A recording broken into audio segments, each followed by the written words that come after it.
بسم اللہ الرحمن الرحیم۔ السلام علیکم class, how are you all? امید ہے کہ آپ سب خیریت سے ہوں گے بیٹے، اور دعا کرتی ہوں کہ اللہ تعالیٰ آپ کو ہمیشہ اپنی حفظ و امان میں رکھے اور ہر علم کو آپ کے لیے نفع بخش بنائے۔ جی بیٹا، آج ہمارے پاس جو ٹاپک ہے اس کا نام ہے بیسیکلی ایک نظم ہے اور اس کا نام ہے پاکستان، جو کہ صفحہ نمبر 133 پر دی گئی ہے۔ بیٹا، اس نظم میں شاعر جو ہے وہ اپنے وطن سے اپنی محبت کا اظہار کر رہا ہے، اور وطن کے لیے اس نے یہ جو نظم لکھی ہے اس کے الفاظ اس قدر خوبصورت ہیں کہ اس نے ہر اپنے مصرعے میں اپنے وطن کی جو ہے وہ تعریف بھی کی ہے، دعائیں کی ہیں بیٹا، اور جو ہے بیسیکلی اگر مرکزی خیال کی بات کریں اس نظم کی تو بیٹا شاعر اس نظم میں یہ کہنا چاہتا ہے کہ دنیا کی سب سے بڑی جو نعمت ہوتی ہے وہ آزادی ہے، ٹھیک ہے؟ ہمیشہ آزادی کی آپ کو قدر کرنی چاہیے۔ وطن کی محبت جو ہوتی ہے وہ ایمان کی علامت ہے، ٹھیک ہے؟ اگر ہم چاہتے ہیں کہ ہمارا جو ہے نام ہو پوری دنیا میں، تو بیٹا ہمارے وطن سے ہماری پہچان ہے، ٹھیک ہے نا؟ اگر ہم کسی بھی ملک میں جاتے ہیں تو ہمیں کیا کہا جاتا ہے؟ ہم پاکستانی ہیں۔ تو وطن کی پہچان آپ کی پہچان، آپ کی پہچان وطن کی پہچان۔ تو ہمیں اپنے وطن سے بے پناہ محبت کرنی چاہیے، پیار کرنا چاہیے، اس کی ترقی اور خوشحالی کے لیے محنت کرنی چاہیے۔ شاعر اس پوری نظم میں اپنے وطن کو دعائیں دیتا ہے کہ تو ہمیشہ آزاد رہے اور تاب آباد اور شاد رہ، تیرا پرچم وطن کی فضاؤں میں لہراتا رہے، اونچا رہے، وطن کے کونے کونے پر یوں ہی روشنی بکھیرتا رہے بیٹا۔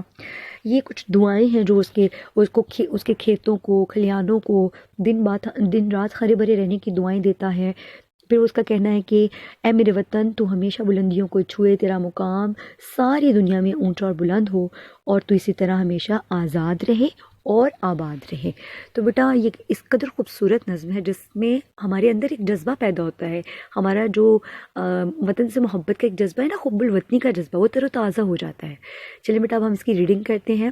رہے آزاد اے میرے وطن، رہے آباد اے میرے وطن، تیرا پرچم یوں ہی لہراتا رہے، گوشہ گوشہ نور برساتا رہے، تیرا ذرہ ذرہ مسکراتا رہے، اے وطن تو جھومتا گاتا رہے۔ ہے آزاد اے میرے وطن، رہے آزاد اے میرے وطن، رہے آباد اے میرے وطن، تیرے کھیتوں تیرے کھلیانوں کی خیر، تیرے باغوں تیرے میدانوں کی خیر۔ بیٹا یہاں پر جو ورڈ دیا گیا ہے جس کو کہ آپ نے پڑھا ہے ابھی، کھلیان، یہ وہ جگہ ہوتی ہے جہاں گلے کا ڈھیر لگتا ہے، گلے کا انبار لگایا جاتا ہے، اس کو کہتے ہیں، ٹھیک ہے بیٹا؟ تیرے باغوں تیرے میدانوں کی خیر، تیرے شہروں تیرے ایوانوں کی خیر۔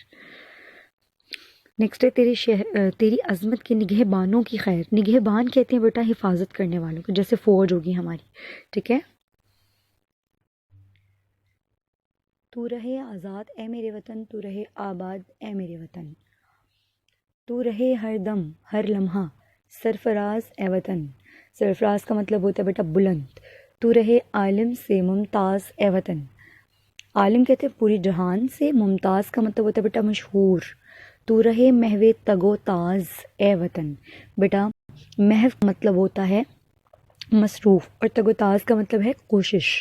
سرخ رو ہوں تیرے شہباز اے وطن۔ سرخ رو کا مطلب ہوتا ہے بیٹا کامیاب، اور جو آپ کے پاس ورڈ ہے شہباز، اس کا مطلب ہوتا ہے خوددار، غیرت مند جوان جو ہیں۔ تو رہے آزاد اے میرے وطن، تو رہے آباد اے میرے وطن۔ جی بیٹا اب ہم اس کے الفاظ معنی کو دیکھتے ہیں۔ گوشہ گوشہ کونا کونا، نور کہتے ہیں روشنی کو، مسکاتا مطلب مسکراتا رہے۔ کھلیان کھیت، جہاں پر فصلوں کا انبار لگایا جاتا ہے، ڈھیر لگایا جاتا ہے، گلے کا انبار۔ خیر سلامتی جھومنا سر ہلانا، ایوان محل، عظمت بڑائی، نگہبان حفاظت کرنا، سرفراز بلند، تگ و تاز کوشش، سرخ رو کامیاب، شہباز غیرت مند خوددار، اور ممتاز مشہور کو کہتے ہیں، ٹھیک ہے؟ امتیاز دیا گیا ہوا، مشہور، افضل، ٹھیک ہو گیا بیٹا؟ تو یہاں تک ہماری جو ہیں وہ الفاظ معنی ڈن ہیں۔ اب ہم اس کے کوشچن آنسرس کی طرف چلتے ہیں۔ سوال نمبر 1 ہے عظمت کے نگہبانوں سے کیا مراد ہے؟ عظمت کے نگہبانوں سے مراد وطن کے فوجی جوان ہیں جو کہ ہر وقت اس کی سرحدوں کی حفاظت کرتے ہیں۔ جیسے کہ آپ سب جانتے ہیں کہ ہماری جو سرحدیں ہیں جو ہمارے ملک کی باؤنڈریز ہوتی ہیں اس پہ ہماری حفاظت کرنے کے لیے ہمارے فوجی جوان ہر وقت اپنی جان جو ہے وہ ہتھیلی پر لے کر وہاں کھڑے ہوتے ہیں، وہاں پر جو ہے وہ پہرا دیتے ہیں اور ہماری حفاظت کرتے ہیں۔ تو یہاں پر نگہبانوں سے مراد عظمت عزت کو کہتے ہیں نا بیٹا، تو ملک کی جو عزت اور عظمت ہے اس کی حفاظت کرنے کے لیے ہمارے فوجی جوان جو ہیں وہ سرحدوں پر ہوتے ہیں، تو ان سے یہاں پہ مراد ہے۔ قومی پرچم کے لیے شاعر نے کیا دعا کی ہے؟ بیٹا اس نے ہمیشہ اس کی سربلندی کے لیے اور اس کے ہمیشہ قائم اور دائم رہنے کے لیے اور جھومنے کے لیے دعا کی ہے پرچم کی، ٹھیک ہے۔ یہ ہماری پہچان ہے نا، ہماری کسی بھی دنیا کے کونے میں چلے جائیں تو پاکستان کی پہچان اس کے پرچم سے بھی ہوتی ہے، اس کے لوگوں سے ہوتی ہے۔ تو قومی پرچم کے لیے شاعر نے یہ دعا کی ہے کہ تو ہمیشہ بلند رہے اور ہمیشہ خوشی سے جھومتا رہے۔ نیکسٹ کوسچن ہے، شاعر نے وطن کی جن چیزوں کی خیر مانگی ہے ان میں سے کسی دو کے نام لکھیں۔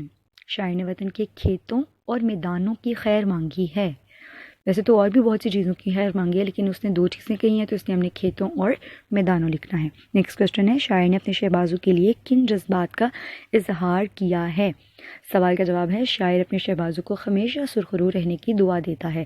شہباز یہاں غدار غیرت مند لوگ جو ہوتے ہیں اس کو کہتے ہیں بیٹا، ٹھیک ہے۔ تو اس نے شہبازوں کے لیے جو دعا کی ہے ان کو ہمیشہ سرخرو مطلب کامیاب رہنے کی، ان کی کامیابی کی دعا دی ہے۔ اب ہم معروضی سوالات کی طرف چلتے ہیں۔ جی بیٹا نیکسٹ کوسچن الفاظ معنی کا ہے جو کہ ہم آلریڈی کر چکے ہیں۔ اب ہم صفحہ نمبر 135 پر دیے گئے سوال نمبر 3 کی طرف چلتے ہیں۔ درج ذیل الفاظ کو جملوں میں اس طرح سے استعمال کریں کہ ان کی تذکیر و تانیث واضح ہو جائے۔ وطن، آپ نے ان ورڈز کو اس طرح سے جملے میں استعمال کرنا تھا کہ پتہ چل جائے کہ یہ کس جو ہے وہ زمرے میں آتا ہے، مطلب مذکر کے یا مؤنث کے۔ وطن، میرا وطن بہت پیارا ہے، آپ میری وطن نہیں لکھتے، آپ لکھتے ہیں میرا وطن بہت پیارا ہے۔ پرچم، پرچم اللہ تعالیٰ ہمارے پرچم کو ہمیشہ بلند رکھے، آمین۔ تو بیٹا آپ دیکھ سکتے ہو کہ ہمارے پرچم کو ہماری پرچم نہیں لکھا ہوا، ہمارے پرچم لکھا ہوا ہے، جس سے واضح ہو جاتا ہے کہ اس کو ہم ہمیشہ مذکر کے اس میں جو ہے زمرے میں رکھتے ہیں۔ عظمت، وطن کی عظمت اچھی قوم سے ہوتی ہے، ٹھیک ہے، وطن کا عظمت نہیں ہوتا، وطن کی عظمت۔ عالم، ہمارا ملک پورے عالم میں مشہور ہے، پوری عالم نہیں پورے عالم میں۔ نور، حضرت محمد صلی اللہ علیہ وآلہ وسلم کے دنیا میں آنے سے ہر طرف نور ہی نور ہو گیا، ٹھیک ہے، نور ہو گیا ہوتا ہے، ہو گئی نہیں ہوتا۔ جی بیٹا نیکسٹ کوسچن ہے، درج ذیل کے متضاد لکھیں۔ درج ذیل کا مطلب ہے نیچے دیے گئے الفاظ کے متضاد لکھنے ہیں، الٹ لکھنے ہیں۔ آزاد، قید، نور، بے نور، نگہبان، غیر نگہبان، اور لاسٹ ورڈ ہے آباد، غیر آباد۔ آباد وہ جگہ جہاں پہ لوگ رہتے ہیں، غیر آباد جہاں پہ لوگ نہیں رہتے۔ مناسب الفاظ کی مدد سے مصرعے مکمل کریں۔ تیری عظمت کے ڈیش کی خیر، نگہبانوں کی خیر، گوشہ گوشہ ڈیش برساتا رہے، نور برساتا رہے، تو رہے عالم سے ممتاز اے وطن، تیرا پرچم یوں ہی ڈیش رہے لہراتا رہے، تو رہے آزاد اے میرے ڈیش اے میرے وطن۔ نیکسٹ کوسچن ہے، درج ذیل الفاظ کا مفہوم واضح کریں۔ ذرہ ذرہ مسکانا، ہر طرف مسکراہٹ ہونا، خوشی ہونا، مسکانا مسکراہٹ کو کہتے ہیں۔ محو تگوداز، کوشش میں لگے رہنا، ٹھیک ہے، ہر وقت مسلسل کوشش میں رہنا۔ نور برسانا، روشنی بکھیرنا۔ عالم سے ممتاز، پوری دنیا میں مشہور ہو جانا، افضل ہو جانا، مشہور ہو جانا۔ درج ذیل واحد الفاظ کی جمع لکھیں۔ وطن، اوطان، نور، انوار، ذرہ، ذرات۔ نیکسٹ کوسچن ہے بیٹا، نظم پاکستان کو پیش نظر رکھتے ہوئے کالم الف کے الفاظ کو کالم بے کے متعلقہ الفاظ سے ملائیں۔ پرچم لہرانا، نور برسانا، ذرہ مسکانا، ذرا ذرا مسکانا، ٹھیک ہے نا۔ عظمت سرفرازی کو کہتے ہیں، سربلندی کو کہتے ہیں، عزت کو کہتے ہیں۔ عظمت سرفراز ہوتی ہے نا، عظمت سربلند ہوتی ہے۔ اور کھیت کا ہے کھلیان، ٹھیک ہے بیٹے۔ یہاں پر ہمارا جو نظم کا کام ہے وہ مکمل ہوتا ہے۔ آپ نے اس کے الفاظ معنی کو اور سوال جواب کو اپنی کاپیز پہ رائٹ کر لینا ہے اور بہت اچھے سے ان کو لرن بھی کرنا ہے۔ معروضی بھی ساری آپ کو حل کروا دے گی، اس کو بھی اچھے سے یاد کیجیے گا۔ اپنا بہت سا خیال رکھیے گا، keep on doing hard work, رکنا نہیں، آگے بڑھتے جانا ہے۔ اسٹے بلیسڈ، اللہ حافظ۔